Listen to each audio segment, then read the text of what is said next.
The money structuring law in this country is very complex. Most people don't realize it even exists. I've talked to judges and lawyers that were unaware.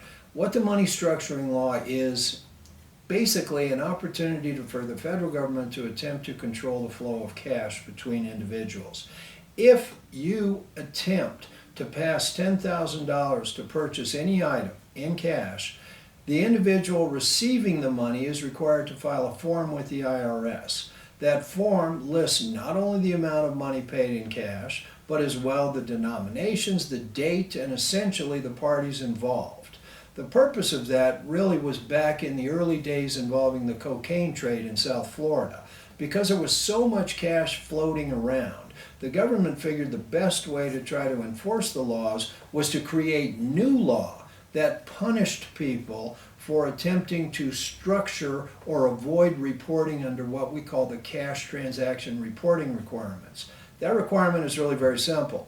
If you as a merchant or you as a business person receive $10,000 from an individual, you have to report that individual as having paid you $10,000 in cash or more.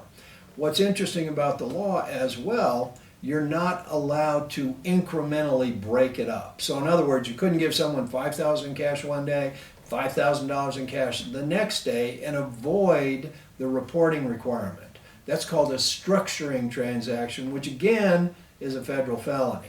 So the end result is anytime you're dealing in $10,000 or more in cash, you're required to report it. If you go to your bank and ask for a withdrawal in $10,000 or more in cash, they'll report it for you. In other words, they'll report you for having the cash. Structuring came in 1980s. It was part of Reagan, the war on drugs. And pretty much it's what people know as the CTR report, which stands for Cash Transaction Report.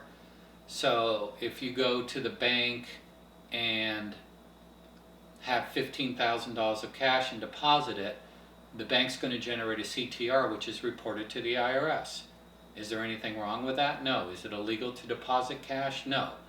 What is illegal is if you go to the casino, you win $30,000 of cash, and then over a period of 3, 4, 5 days, you deposit $9,000 one day, $8,000 the other day, $7,000 one day, and then a week later deposit $3,000, $4,000. That's what's called structuring. And structuring is when you arrange the deposits in your bank account or arrange your affairs to avoid that CTR report. And that has some pretty good teeth on it. You can go to jail for up to a year for each count and a $250,000 fine for each count. And unfortunately, there are bankers out there and attorneys who will tell you to do it, not knowing the repercussions. You walk into, I'm not saying anyone I know has done this, but you can walk into a bank with $12,000 of cash, and the banker will say, well, only deposit 9 today and deposit 3 tomorrow. That's structuring. So, people need to know about that.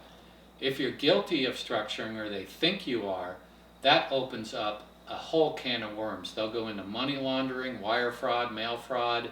They'll just chip away, and if you're guilty of a structuring charge, you could end up facing 30, 40 charges, and they'll hope you plead guilty to the structuring charge just to be done with the case.